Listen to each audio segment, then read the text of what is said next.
Hello friends, आप देख रहे हैं DES डिजिटल इंग्लिश सॉल्यूशन।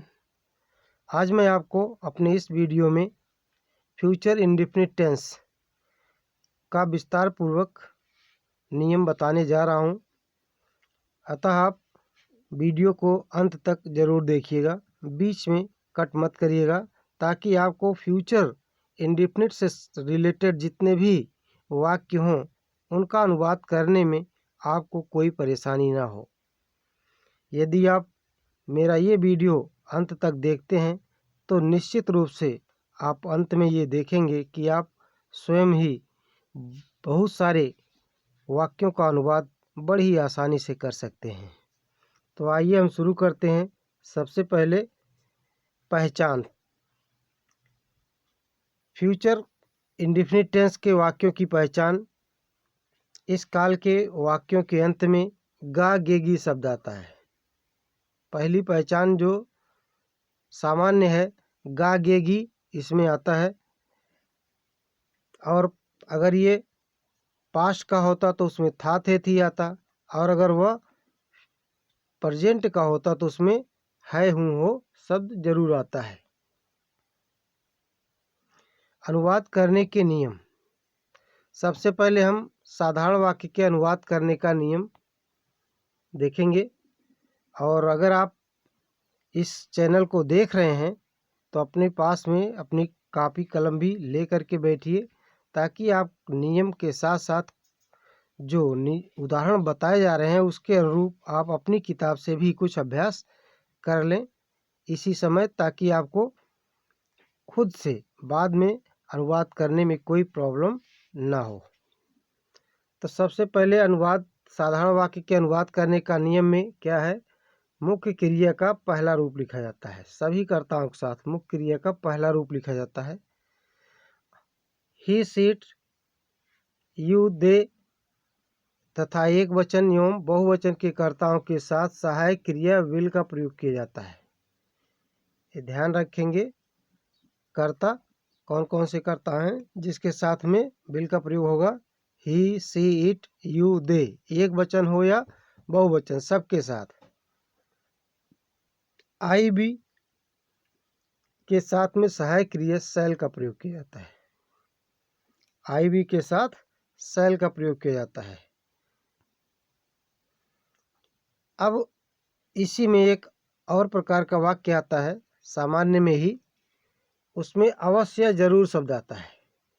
अगर वाक्य में अवश्य जरूर शब्द है तो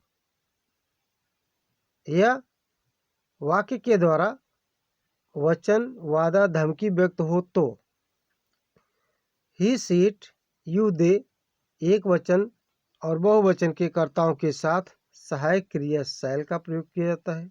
ध्यान रखेंगे। और आई बी के साथ सहायक क्रिया विल का प्रयोग किया जाता है।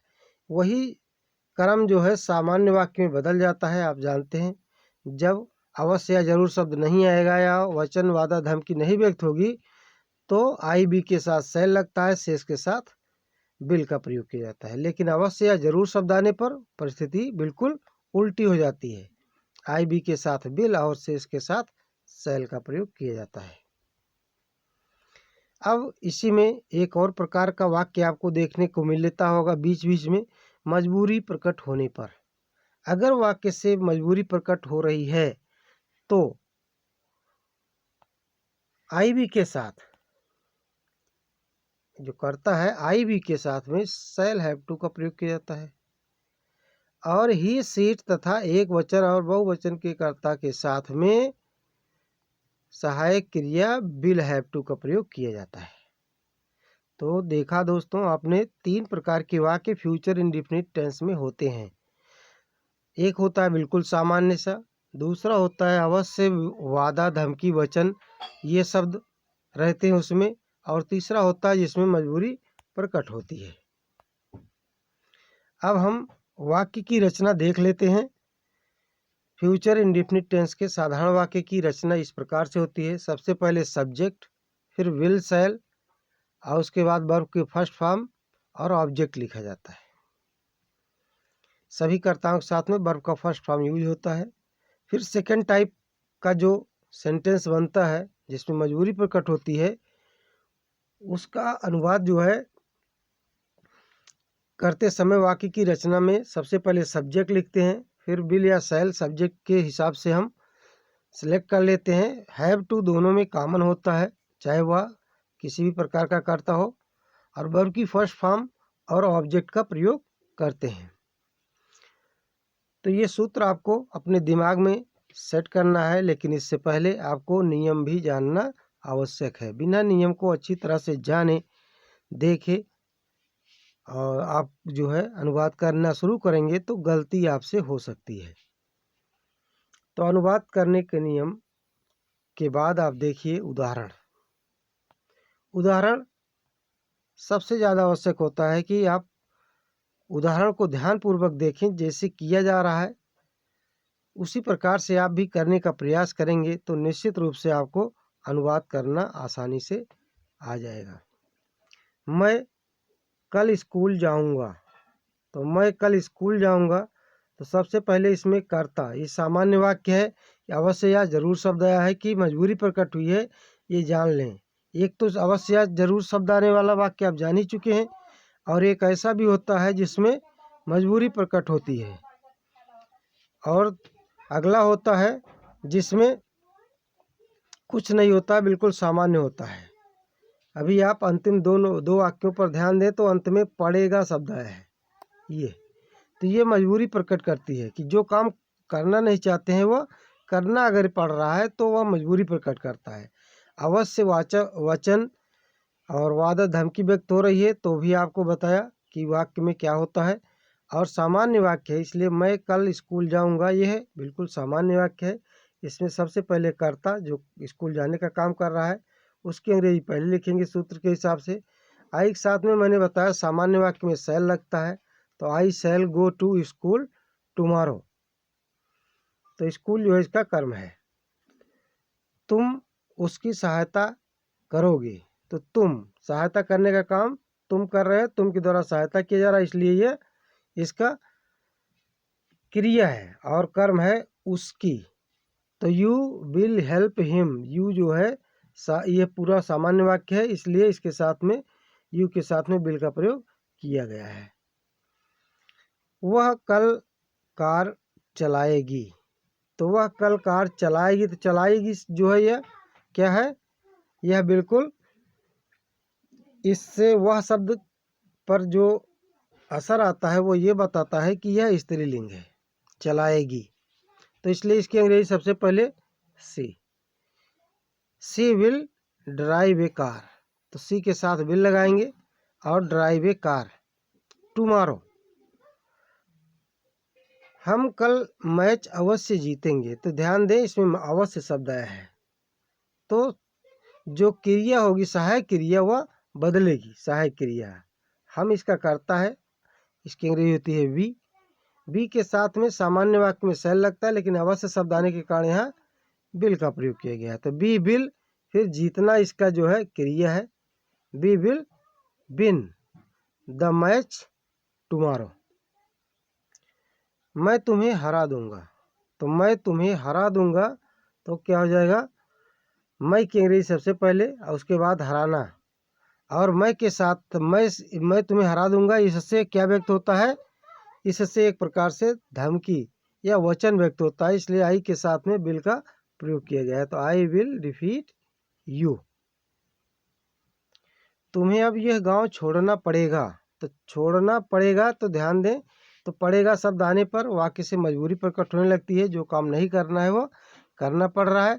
तो इस वाक्य में कौन है, छोड़ने का काम कौन कर रहा है, तुम्हें, तो तुम करता हुआ यू, और छोड़ना जो है यह क्रिया हो गई, और यू के साथ सहायक क्रिया विल हैव टू का प्रयोग किया जाएगा, तो यू विल हैव टू, उसके बाद छोड़ना की अंग्रेजी लीव दिस विलेज नाउ। हमें अब यह कार्य पूरा करना पड़ेगा, तो हमें की अंग्रेजी यहाँ क्या लिखेंगे, बी। शैल हैव टू इसके साथ लगेगा सहायक क्रिया के रूप में, कंप्लीट दिस वर्क नाउ।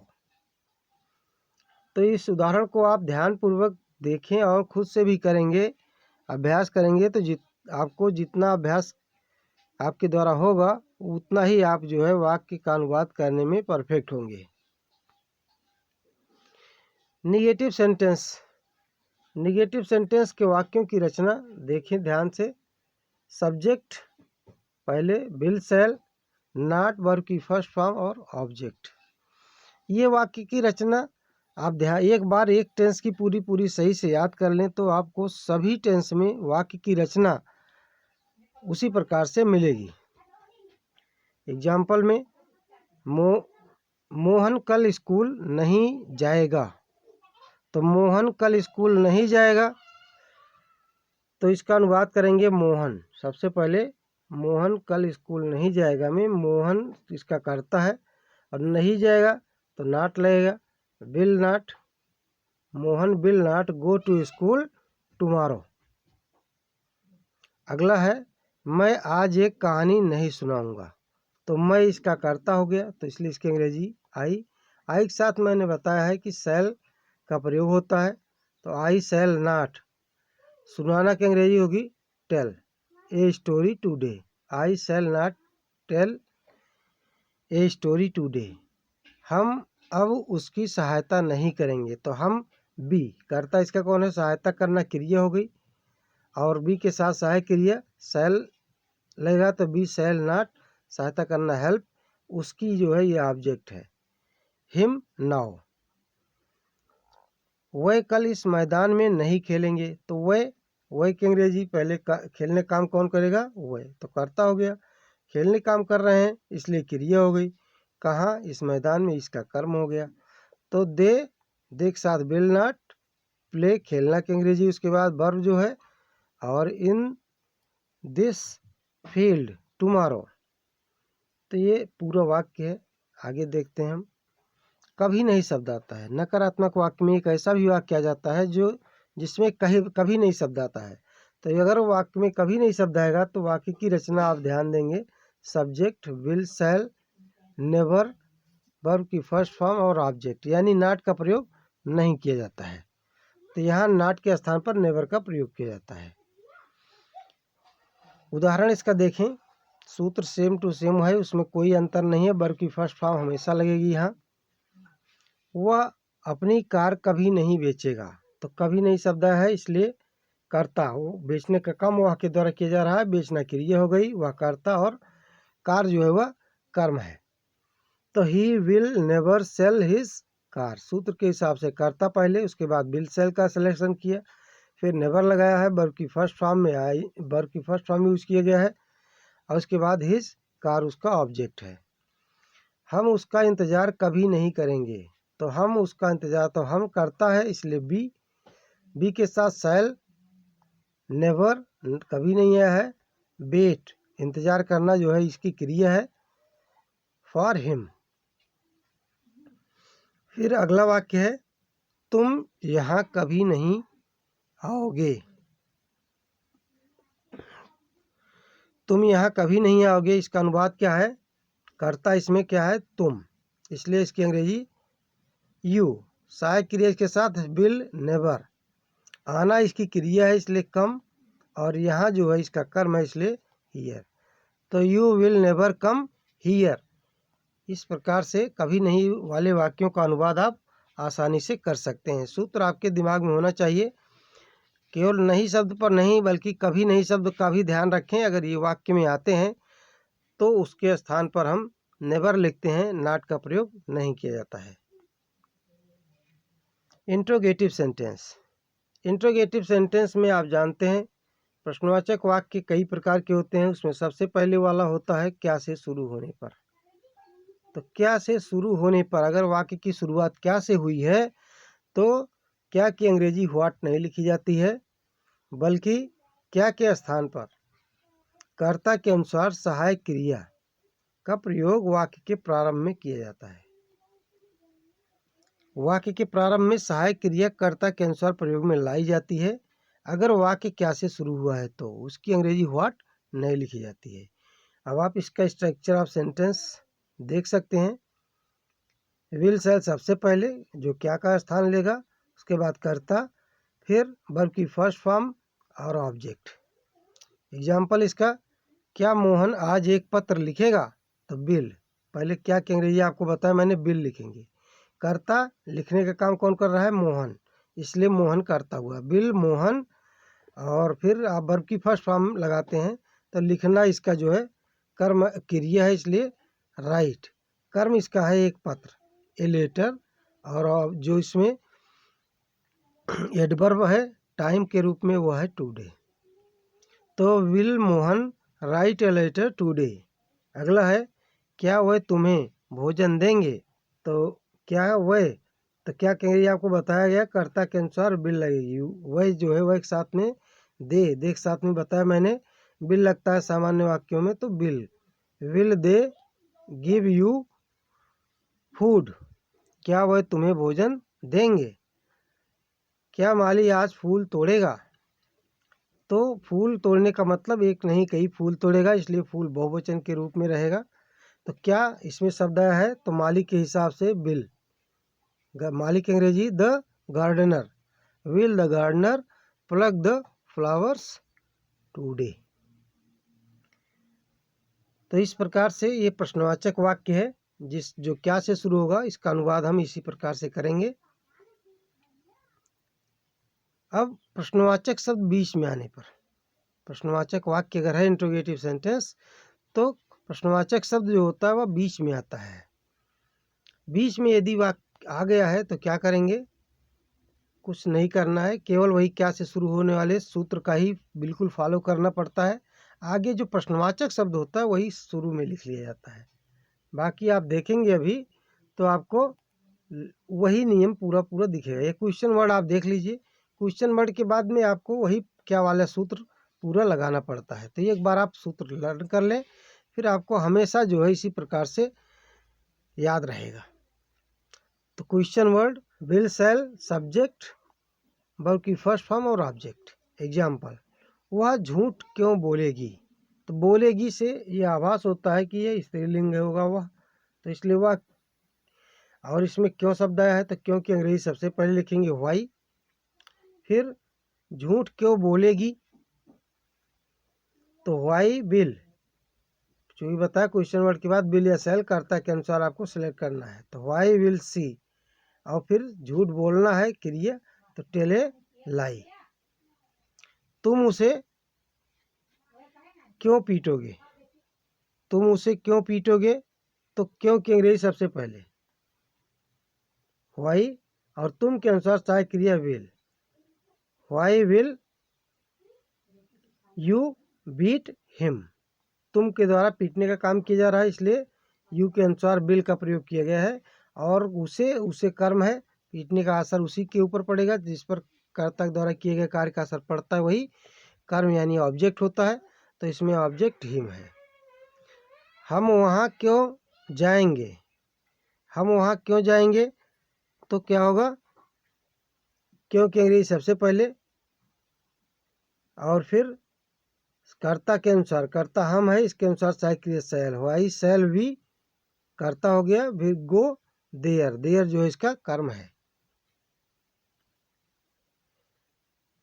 अगले प्रकार का वाक्य देखते हैं, इंट्रोगेटिव निगेटिव यानी प्रश्नवाचक नकारात्मक वाक्य। प्रश्नवाचक नकारात्मक वाक्य के भी रचना ठीक वैसे होती है जैसे प्रश्नवाचक शब्द बीच में आने पर होता है। अंतर क्या होता है कि आपको प्रश्नवाचक शब्द और विल शैल सब्जेक्ट के बाद में एक शब्द अलग से ऐड करना पड़ता है, नॉट, तब वर्ब की फर्स्ट फॉर्म और उसमें ऑब्जेक्ट लिखा जाता है। उदाहरण देखें, वह पत्थर क्यों नहीं हटाएंगे? तो वह पत्थर क्यों नहीं हटाएंगे, तो क्यों नहीं शब्द आया है, ध्यान दें। तो ये प्रश्न और नकारात्मक वाक्य, प्रश्न भी पूछा जा रहा है और नकारात्मक वाक्य भी है। तो वह इसमें करता है, तो वह के अनुसार सहायक क्रिया बिल लगेगी। तो पहले क्यों की अंग्रेजी वाई, फिर बिल सूत्र के हिसाब से पहले करता, उसके बाद विल शैल कर्ता के अनुसार सेलेक्ट करें हैं। तो why will they not move the stone?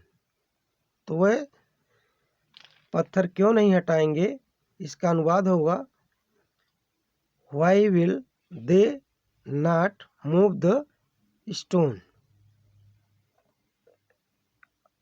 अगला वाक्य है चपरासी आज दरवाजा क्यों नहीं खोलेगा। तो चपरासी आज दरवाजा क्यों नहीं खोलेगा, इसमें चपरासी करता है चपरासी और खोलना है क्रिया, क्यों नहीं शब्द आया है तो प्रश्नवाचक नकारात्मक है। तो हम सबसे पहले क्यों की अंग्रेजी लिखेंगे वाई विल द प्यून के हिसाब से विल लगेगा, तो वाई विल द प्यून और नकारात्मक है इसलिए सब्जेक्ट के बाद नॉट, फिर क्रिया का प्रयोग करते हैं ओपन द डोर जो ऑब्जेक्ट है। अगला वाक्य हम इस गांव में अब क्यों नहीं रहेंगे। तो क्यों नहीं इसमें भी आया है इसलिए क्यों नहीं की अंग्रेजी पहले लिखेंगे वाई विल बी, वाई और बी करता है इसका इसलिए shall be not live in this village now. तो why shall be not live in this village now.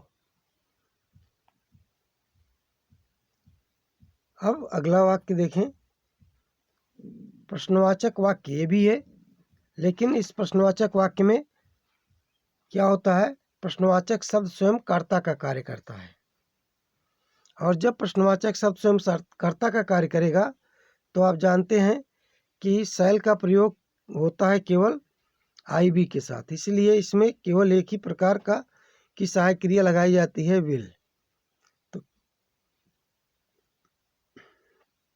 तो वाक्य देखें, वाक्य की रचना सबसे पहले कैसे होगी, प्रश्नवाचक शब्द विल, उसके बाद वर्ब की फर्स्ट फॉर्म और ऑब्जेक्ट।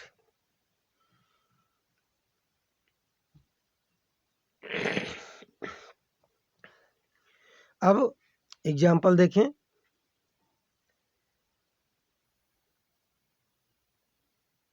अब तुम्हारी कार कौन चलाएगा। तो अब तुम्हारी कार कौन चलाएगा में कर्ता कौन है, कौन शब्द, चलाने का काम कौन के द्वारा किया जाएगा इसलिए चलाना क्रिया हो गई और कर्म है तुम्हारी कार और प्रश्नवाचक शब्द भी कौन है, तो इसलिए प्रश्नवाचक शब्द स्वयं कर्ता हो रहा है, इसलिए अनुवाद करते समय सूत्र इसी प्रकार से लगेगा। तो कौन की अंग्रेजी who will drive your car, पूरा वाक्य होगा इस तरह से। कौन सा नौकर कमरा साफ करेगा, तो कौन सा नौकर, नौकर स्पष्ट नहीं इसलिए इसके साथ प्रश्नवाचक शब्द लग गया है, तो कौन सा नौकर पूरा कर्ता हो गया। फिर साफ करेगा क्रिया है, क्या करेगा कमरा, तो कमरा जो है वो साफ करेगा, इसलिए हम तो which servant will clean the room, which servant will clean the room, कौन सा नौकर कमरा साफ करेगा।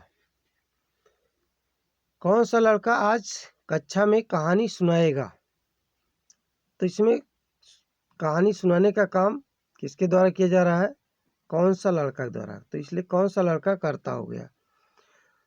सुनाएगा क्रिया है, कक्षा में और कहानी दो और भी ऑब्जेक्ट आए हैं, तो कहानी जो है एक ऑब्जेक्ट है और कक्षा में और आज जो है इसका एडवर्ब है। तो कौन सा बॉय, व्हिच बॉय के हिसाब से विल टेल ए स्टोरी, कहानी सुनाएगा इन द क्लास टुडे। तो जब आप कर्ता क्रिया कर्म का अच्छी तरह से चयन कर लेंगे तो वाक्य का अनुवाद बहुत ही आसानी से आ जाएगा, केवल आपके पास वर्ड पावर होना जरूरी है। इंट्रोगेटिव सेंटेंस में नेक्स्ट सेंटेंस, जब प्रश्नवाचक शब्द स्वयं कर्म हो, ऐसे भी वाक्य आपको मिलेंगे जिसमें प्रश्नवाचक शब्द स्वयं कर्म का कार्य करता है। तो प्रश्नवाचक शब्द जब स्वयं कर्म का कार्य करता है तो सूत्र क्या है, क्वेश्चन वर्ड सबसे पहले आपको लिखना पड़ता है, अगर प्रश्नवाचक शब्द आ गया है तो क्वेश्चन वर्ड सबसे पहले लिखेंगे, फिर विल शैल का प्रयोग सब्जेक्ट और वर्ब की फर्स्ट फॉर्म का प्रयोग करते हैं। तो क्वेश्चन वर्ड इसी पर खास ध्यान देना है आपको, तुम क्या खाओगे, तुम क्या खाओगे, वाक्य का विश्लेषण यदि आप करेंगे तो कर्ता कौन है, तुम, और खाना जो है क्रिया है, क्या खाओगे वही कर्म है, लेकिन उस कर्म के स्थान पर प्रश्न पूछ लिया गया है, इसलिए प्रश्नवाचक शब्द स्वयं कर्म का कार्य कर रहा है। तो सबसे पहले हमें क्या की अंग्रेजी लिखनी है, व्हाट।